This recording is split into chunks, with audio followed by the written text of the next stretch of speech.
So dear students, आपने orientation first कर लिया, सेकंड कर लिया। पिछली बार ओरिएंटेशन फर्स्ट में आपको बताया गया था कि कम्युनिकेशन स्किल क्यों सीखनी है और कम्युनिकेशन स्किल आप क्यों सीखना चाहते हैं। तो आप में से who is the most confident, who feels confident enough to come over and tell us his or her impression about the orientation first? Last time we did. Yes, please. Who will come? Good. How was the orientation first? Did you go through it? Yes, sir, I've gone Okay. And what did you learn out of that? Sir, I learned many new vocabulary words from that video, which I haven't heard before. The real meaning of those words. It was my first orientation. That was amazing. And I want to enrich my vocabulary from that video, sir, and from these communication classes also. So it was amazing. Why do you want to improve your communication skill? Sir, as my dream is to become an HR manager in multinational company. So for that I need to improve and I need to socialize with people on daily basis. So I need a proper communication skills. My vocabulary should be enhanced and that's all, sir. Should be enhanced, and she wants to enrich her vocabulary. What was new you learned in the orientation first? Was there anything new Yes, you sir. came across? Yes, What sir. was it? It was, sir, how beautifully you have connected the duty to Kartavya Dharma, and everybody has her or his own individual Dharma, and that was the first time I heard. For me, before Dharma was Hindu, Sikhs, Muslims, I came to know about the one's individual Dharma. Dharma. And what is your individual dharma, if we may know at all? Could Yes, you sir. please tell them? Yes, sir. My individual dharma is that I want to become successful in my life and make my parents feel proud of me. That's great. Very nice. And what else did you learn from the orientation first? Sir, cognition development. Okay, that's great. So as a student, we need to develop in many terms: emotional development, mental development, physical development. So that was the best part that I love from the video, sir. It has been 1 month since she joined this institute, and I see that she's improving. One thing I see in her is confidence. She's not afraid of committing mistakes. She's telling what she feels is the right. Orientation first में आपने क्या क्या सीखा? What is communication? What is communication skill? और आपको यह भी बताया गया कि कम्युनिकेशन स्किल जो आप सीख रहे हैं उसमें कितनी चीज़ें आप सीखेंगे, हर रोज़ आप क्या क्या करेंगे, कितने सेशन होंगे। First is grammar session, second is reading session, writing session and speaking session. तो ग्रामर सेशन को हम डिस्कस कर रहे हैं। ग्रामर सेशन को हम कहाँ से शुरू करेंगे? टेंस से। अब टेंस से क्यों शुरू करेंगे? देखिए, कम्युनिकेशन स्किल की डेफिनेशन आपने क्या लिखी थी? Could you please tell? Yes, it is our ability to express our selves. So what is ourselves? We have information, don't we? Yes, we have. जैसे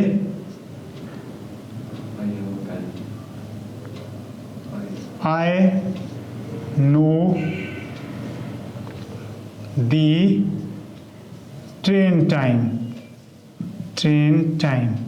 This is information, isn't it? And then knowledge.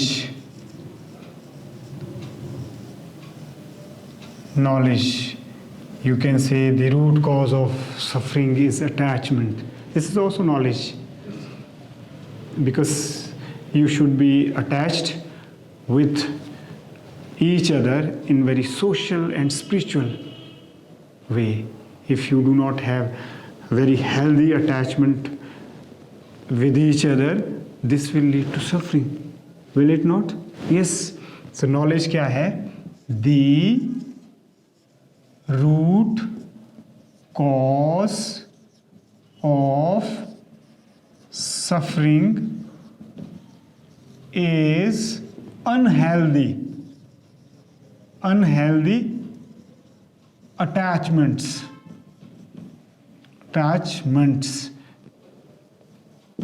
क्या मतलब हुआ इसका? कि दुख की जड़ क्या है? अनहेल्दी अटैचमेंट होती है. इनको किसी लड़की से प्यार हो गया और वो हेल्दी अटैचमेंट नहीं है, दिन रात उनके पीछे पड़ गए, उनका भी जीना हराम, आपका भी जीना हराम. और दूसरी तरह से अगर आप किसी से प्यार करते हैं, प्रेम करते हैं, तो बड़ी हेल्दी होनी चाहिए, बड़ी सोशल होनी चाहिए. If we do not have healthy and social and spiritual attachment, we can not survive and thrive in our life. अगर जीवन में हमें सर्वाइव करना है और थ्राइव करना है तो हमारी अटैचमेंट्स कैसी होनी चाहिए? हेल्दी होनी चाहिए. कैसी होनी चाहिए? सोशल होनी चाहिए और स्पिरिचुअल होनी चाहिए. तो ये नॉलेज है, आपके पास है. अब इस नॉलेज को एक्सप्रेस करने के लिए हमारी जो योग्यता है वो कम्युनिकेशन है. इंफॉर्मेशन को एक्सप्रेस करने के लिए कम्युनिकेशन स्किल चाहिए. और हमें थॉट्स हमारे पास जनरली होते हैं जिनका आपको पता नहीं कि वो नॉलेज है कि क्या है. जैसे गुड थॉट्स भी बोलते हैं, और हमारे पास फीलिंग्स भी होती है. जैसे कोई एक थॉट्स का, वो किसी का कोई भी थॉट्स बोल दीजिए आप. Honesty is the best policy. ईमानदारी अच्छी नीति है. और फीलिंग्स का हो, I love my country, I love my India. So this is feelings. Thoughts क्या कहा आपने? Honesty is the best policy. ऐसा है क्या? फीलिंग्स क्या है? I love my India, I love my India, I love my country. So this is feeling, this is thought, this is knowledge and this is a piece of information. अब आप बताओ, इन सब में कॉमन क्या है? सब में कॉमन चीज कुछ ना कुछ है. क्या कॉमन है इन सब में? Grammatically there is one thing common. I know the train time. I know the timing of train. Time. मुझे पता है. The root cause of suffering is present. Honesty is love. Time. Her sentence में क्या है? Time common है. और time को हम ग्रामर में क्या कहते हैं? टेंस कहते हैं. Tense, right? So this is one reason that you should start learning communication skill from tense. There are other reasons also. अब आपने देखा होगा कम्युनिकेशन स्किल की डेफिनेशन के बाद किस तरह से हम एक ऑर्डर में आगे बढ़ रहे हैं, कोहेरेंस में आगे बढ़ रहे हैं. दो शब्द आपने जरूर लिखने हैं, कोहेरेंस एंड ऑर्डर. उसके मतलब घर पे समझने हैं. If you are not able to understand the meaning of those words, I will make you understand. कौन से शब्द है वो? Coherence and order. कोई भी क्रिएटिविटी है बिना कोहेरेंस के नहीं हो सकती है. For anything to be creative, be it an essay or a poem or a speech, coherence और order होनी बहुत ज़रूरी है. अगर coherence नहीं होगी तो क्या होगा?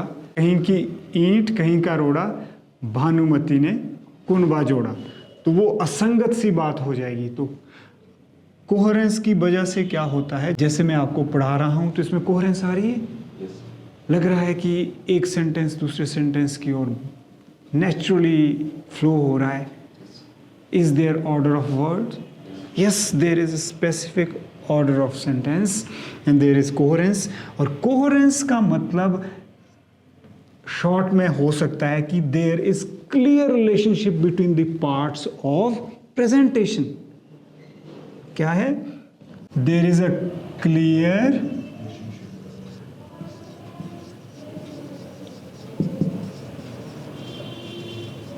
relationship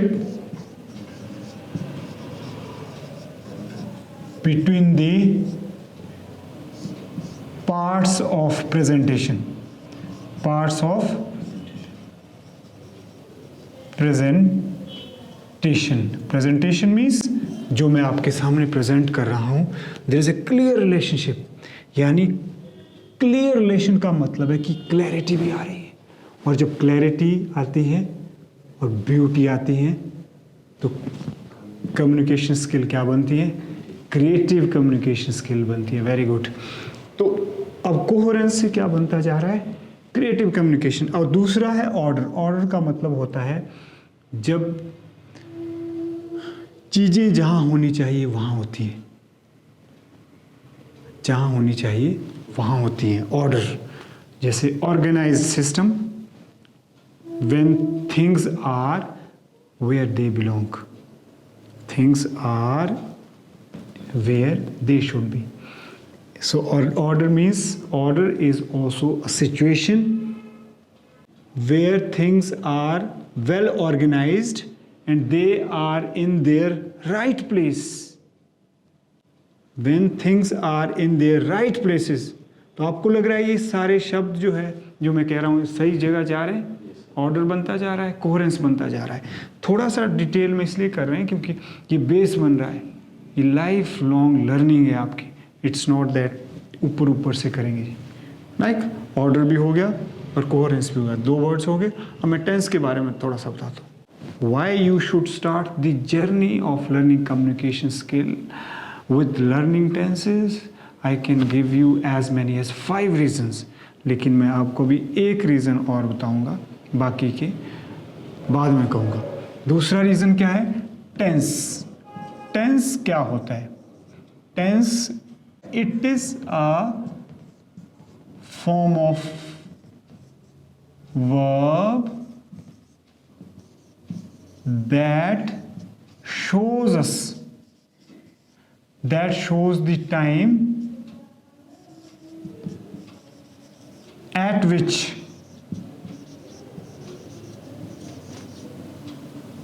the action takes place.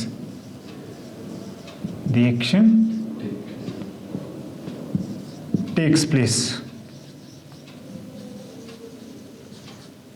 Action takes place होता है तो कौन सा टेंस आया? ये present indefinite.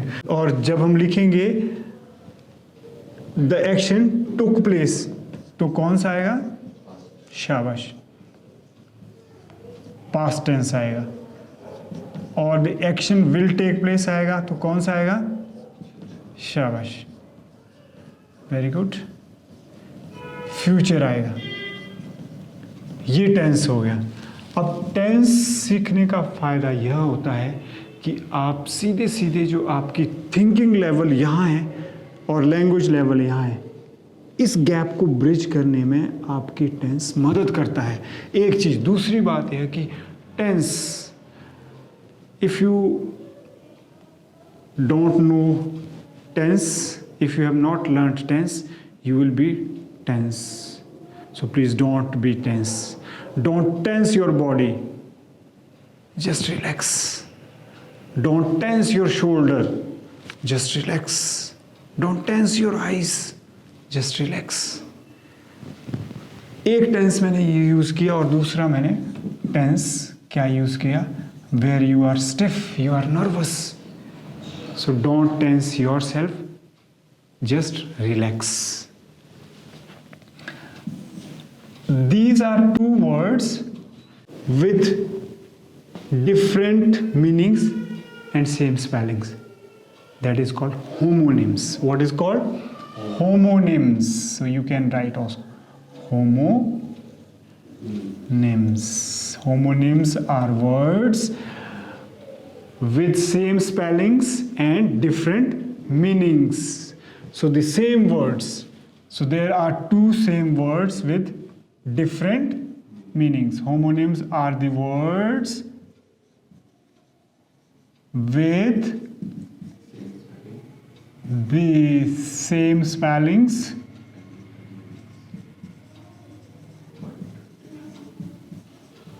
but different meanings. So you understood? Here tense means time. Here it means when you are nervous, you are stiff, you are not relaxed. So just don't tense